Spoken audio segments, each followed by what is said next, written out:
Assalamualaikum warahmatullahi wabarakatuh. Kembali lagi bersama saya, Bapak Dwiki, dalam pembelajaran Bahasa Indonesia kelas 10. Kali ini kita akan belajar mengenai bagaimana cara menganalisis isi debat.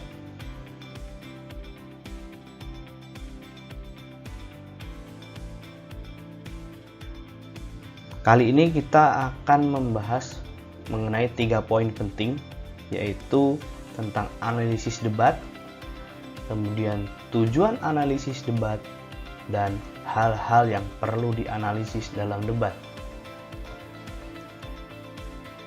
Yang pertama, mengenai analisis debat. Analisis debat merupakan kegiatan yang dilakukan untuk menyelidiki, menguraikan, dan melakukan pengambilan kesimpulan dari suatu perdebatan.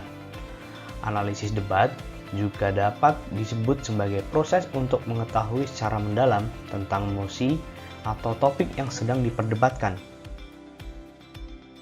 Analisis debat ini sangat penting dilakukan sebagai jalan agar kita dapat menjadi pribadi yang lebih kritis, teliti, dan berani mengambil suatu keputusan maupun kesimpulan dalam menentukan pilihan. Selanjutnya kita akan bahas mengenai tujuan mengapa sih debat harus dianalisis.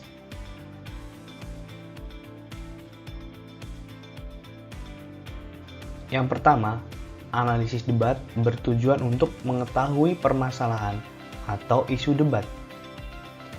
Yang kedua, mengetahui esensi atau hakikat dari suatu debat.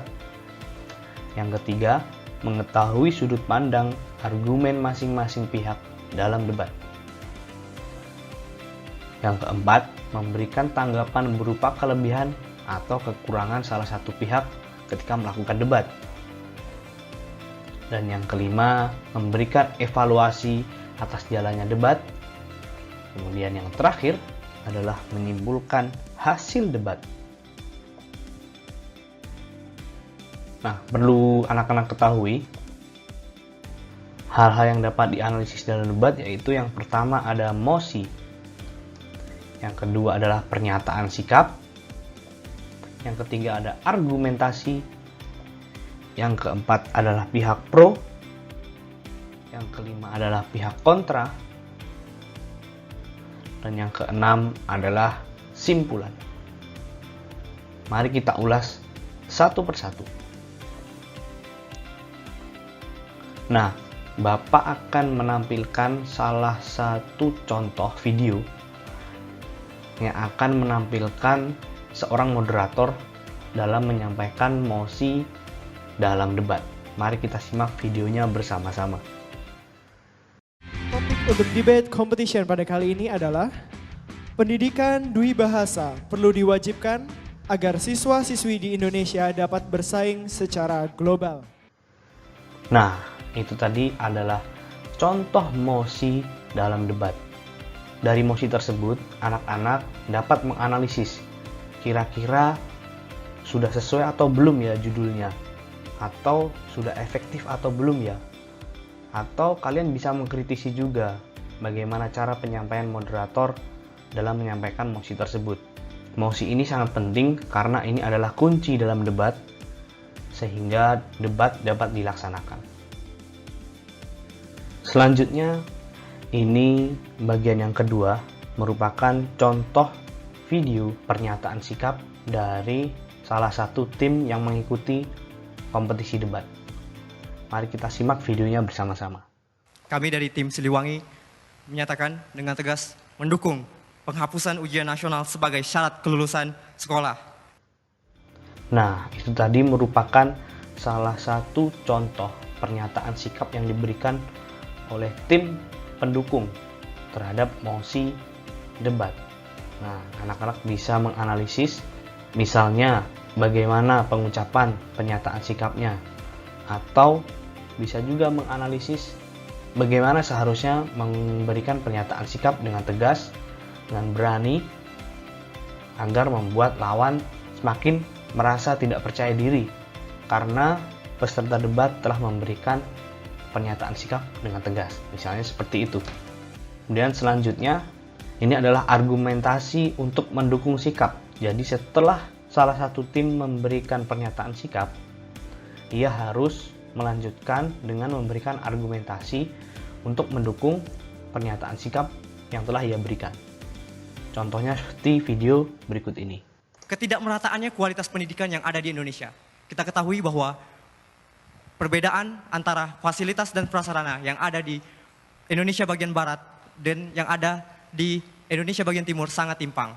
Ujian nasional mampu memunculkan kecurangan sistematis yang ada di sekolah. Jadi siswa dengan sangat segera melakukan persiapan-persiapan yang curang dengan melakukan persiapan-persiapan negatif sehingga ini mampu menciptakan kecurangan yang sistematis. Nah, itu tadi argumentasi yang diberikan dari pernyataan sikap yang sebelumnya telah ia sampaikan. Anak-anak bisa menganalisis argumentasi tersebut, sudah sesuai atau belum argumentasinya, atau anak-anak juga bisa menganalisis mengenai argumen yang diberikan, sudah sesuai, sudah pas, atau masih ada yang perlu ditambahkan mengenai argumentasi yang dia berikan. Selanjutnya, ini merupakan contoh penyampaian argumen atau pernyataan dari pihak pro. Pihak pro ini adalah pihak yang mendukung mosi debat. Contohnya, pihak pro akan menyampaikan argumentasinya seperti dalam video berikut ini. Menghadapi tantangan global yang begitu kompleks, diperlukan sumber daya yang unggul. Sumber daya yang unggul di sini salah satunya merupakan sumber daya yang unggul dalam bidang berbahasa internasional. Ada suatu teori perkembangan yang dikembangkan oleh Piaget yang mengatakan bahwa anak di atas 11 tahun ketika ia telah memperoleh bahasa ibu, yaitu bahasa Indonesia, dan selanjutnya ia memperoleh bahasa asing atau bahasa keduanya, yaitu bahasa Inggris, tidak akan mengikis atau tidak akan mengganggu eksistensi dari bahasa pertama yang telah ia peroleh.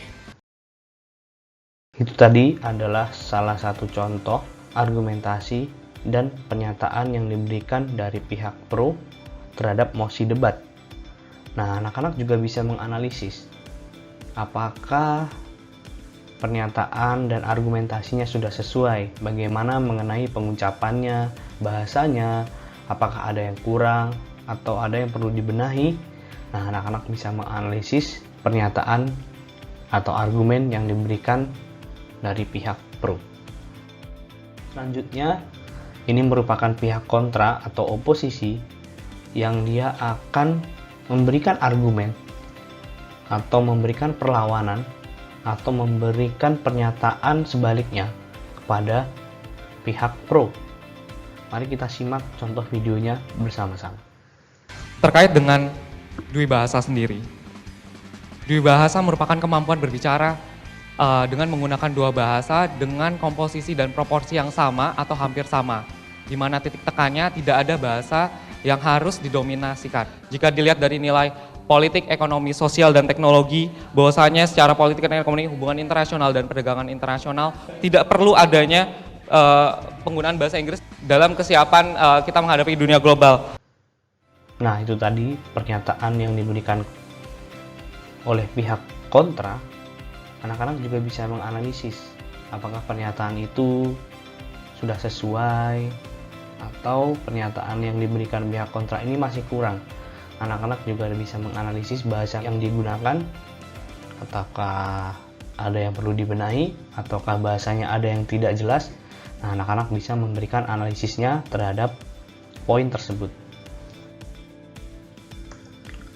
Dan ini dia yang terakhir, simpulan hasil analisis. Simpulan merupakan hasil akhir yang didapat setelah melakukan analisis dari beberapa hal yang terdapat dalam suatu perdebatan. Jadi, anak-anak harus membuat simpulan dari hasil analisis yang telah kalian buat. Misalnya, anak-anak menyimpulkan bahwa dalam video debat masih ada beberapa poin yang harus dibenahi. Misalnya, dia harus menggunakan teori yang lebih relevan, harus menggunakan bahasa yang lebih baku, argumen-argumen yang lebih menarik untuk melawan pernyataan dari lawan. Nah, kesimpulan itu dapat anak-anak buat dalam 1 paragraf, 2 paragraf. Yang penting simpulan itu dapat memberikan hasil atau memberikan suatu gambaran yang menyeluruh dari hasil analisis yang kalian lakukan. Jadi itu tadi merupakan materi contoh untuk menganalisis isi debat. Terima kasih telah menyimak videonya hingga akhir. Semoga ilmunya bermanfaat. Wassalamualaikum warahmatullahi wabarakatuh.